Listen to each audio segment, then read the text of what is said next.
안녕하세요. 예수비전 성결교 안희한 목사입니다. 좌파들이 잘 사용하는 용어들이 있어요. 근데 가만히 들여다보면요, 굉장히 교묘하게 이기적으로 사용을 하고 있음을 봅니다. 자, 예를 들어서 인권에 대해서 굉장히 운운을 많이 하잖아요. 그래서 약자를 보호해야 된다, 소수자 인권을 지켜야 된다, 이런 얘기를 늘 끄집어냅니다. 그러면서 성소수자들, 그들의 인권을 보호하기 위해서 차별금지법을 통과시켜야 된다, 이런 주장들을 하죠. 근데 사실은요, 인권을 위하는 사람들이 아닙니다. 자, 예를 들어서 진짜 고통을 당하는 사람들은 탈북자들입니다. 그들이 베트남에서, 또 태국에서, 중국에서 얼마나 생고생을 합니까? 북한에서 탈출하기는 했지만 정상적으로 삶을 살아갈 수가 없는 거예요. 중국 같은 것은 굉장히 심각하죠. 잡히면은 다시 북송이 돼요. 그럼 교화소에 들어와서 죽을 정도로 고문을 당하는 겁니다. 실제로 생명을 잃기도 하고요. 그러면은 인권을 주장하는 사람들이라면은 그 탈북자들의 인권에 대해서 이야기해야 되잖아요. 절대로 이야기 안 하죠. 왜냐하면 자기들의 이익에 도움이 되지 않기 때문입니다. 자, 성소수자의 인권을 이야기를 해요. 근데 성소수자보다 더 소수자가 있어요. 탈동성애자들입니다.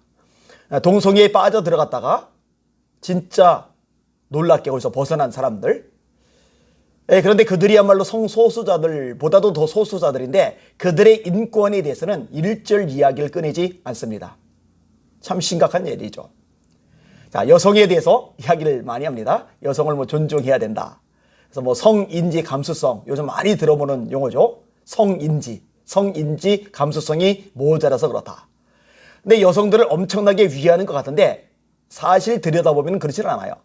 자, 서울시장 보궐선거가 왜 열렸습니까? 부산시장 보궐선거가 왜 열렸습니까? 부산시장 오거돈 씨의 성범죄가 있었잖아요. 서울시장 고 박원순 씨의 성범죄가 있었잖아요. 그것 때문에 보궐선거가 열린 거잖아요. 참 재미있는 거는요, 여성들의 인권 어쩌고 저쩌고 막 난리를 치던 시민단체들이요, 꿀먹은 벙어리처럼 입을 다물고 있다는 거죠. 여성단체들 얼마나 목소리가 큽니까? 맹맹맹 난리가 나잖아요. 그런데 박원순 씨에 대해서는, 오거돈 씨에 대해서는 별로 반응을 안 보인다는 거죠. 그러니까 말은 여성을 위하는 것 같은데 사실은 여성을 짓밟는 사람들이 좌파들인 거죠. 박원순 씨 같은 사람, 오거돈 씨 같은 사람.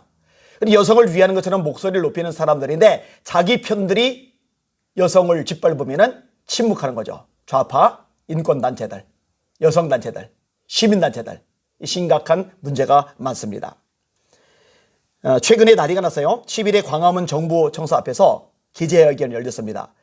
교육 바로 세우기 운동, 당당위, 미래대안행동, 바른인권 여성연합, 성인권센터, K프로라이프, 한국성평화연대, 이런 시민단체들이 학생 페미니즘 쇠뇌 교육한 교사 비밀조직을 즉각 수사하라, 이런 것으로 기자회견을 열었습니다.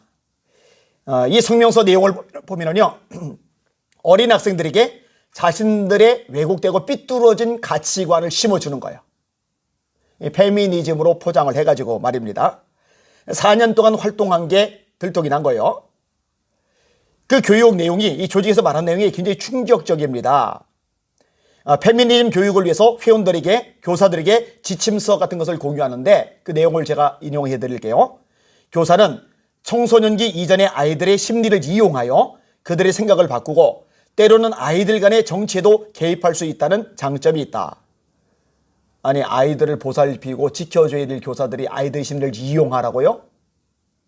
가능합니다. 원래 이 사람들은요, 아이들 소중히 여기지 않습니다. 인권, 학생인권 말만 그러죠. 실제로는 학생인권 관심 없어요. 자기들의 권력에만 관심이 있는 거죠. 다 들어보세요.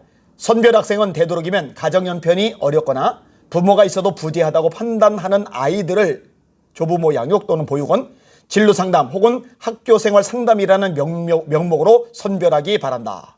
무섭죠? 방치되고 보호가 되지 않는 아이들, 그런 아이들을 선별해서 이용 대상으로 삼으라는 거예요. 끔찍합니다. 마저 읽어보세요. 마저 읽어드릴게요. 작업 포털에서 작업량을 확인한 후 반드시 할당량을 채워주기 바란다. 이 사람들은요, 아이들 교육에 관심이 없어요. 애들 지성 발달에 인성 성장에 관심이 없어요.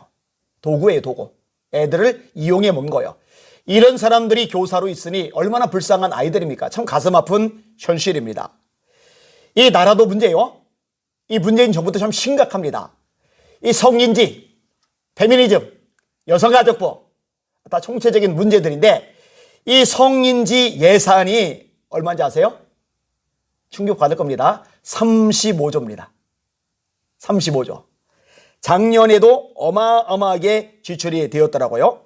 작년에도 31조 7천억 정도가 지출이 됐고 올해는 35조 대략적으로 34조 9천억 이게 지출이 되는 거예요. 이 돈이 어디로 쓰일까요? 알 길이 없어요. 아니 왜 페미니즘을 위해서 이렇게 막대한 돈을 써야 되는데요? 그리고 닦아놓고 얘기해서 이 돈이 어디로 어떻게 흘러 들어가는지 알 수가 없습니다. 페미니즘 교육시킨다고 그러면서 성인지 감수성 가르친다고 하면서 성인지 교육 어쩌고저쩌고 하면서 자기들 단체들 자기들 세력들에게 돈 풀어주는 것 외에는 아무것도 아닐 겁니다. 나라 부채 35조가 여기에 쏟아부어진다. 이거 있을 수가 없는 일입니다. 정말 끔찍한 일이 지금 대한민국에서 뻗어시 발생하고 있어요. 이거 다 드러내야 됩니다. 지금 우리 대한민국이 정상이 아니라는 것은 누구나 다 알고 있어요.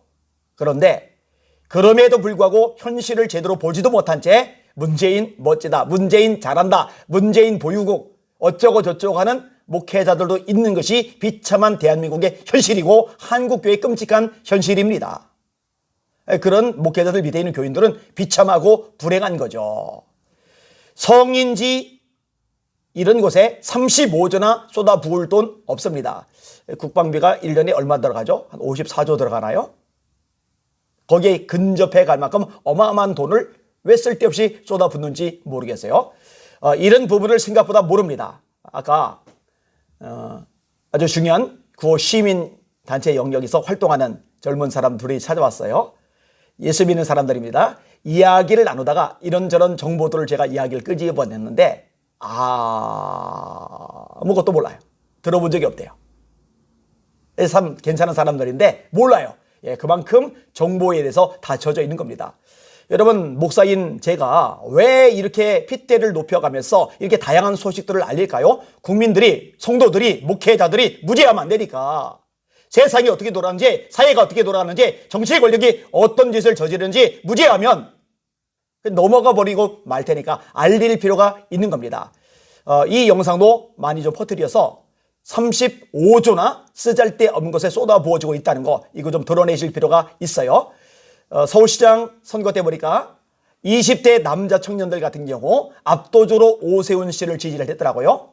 박영선 씨보다 50% 이상 지지가 더 나왔으니까 그만큼 남성으로서 박탈감을 심하게 느끼는 거예요. 근데 만약에 성인지 이런 곳에 35조가 쓰여진다 이런 걸 알면은요 20대 남성만 아니라 상당수의 남성들이 정신이 바짝 들 겁니다. 이놈의 정부가 도대체 이상한 짓을 하고 있구나 이걸 깨닫게 될 겁니다. 그렇게 알려야 엉뚱한 짓 계속 이어나가지 못하게 될 겁니다. 여러분들이 앞장서서 이런 일에 힘을 내주시길 바랍니다. 날마다 주님 바라보시고 주님의 이름으로 함께 선한 싸움 싸웁시다. 포기하지 말고 주저앉지 말고 낙심하지 말고 이제 나라가 엉망진창됐으니 손쓸 도리가 없다라고 푸념하지 말고 지금도 얼마든지 바꿀 수 있다 확신 가지고 함께 움직이고 싸워주시는 여러분들 되기를 주님의 이름으로 부탁을 드립니다. 날마다 주님의 이름으로 승리합시다. 할렐루야.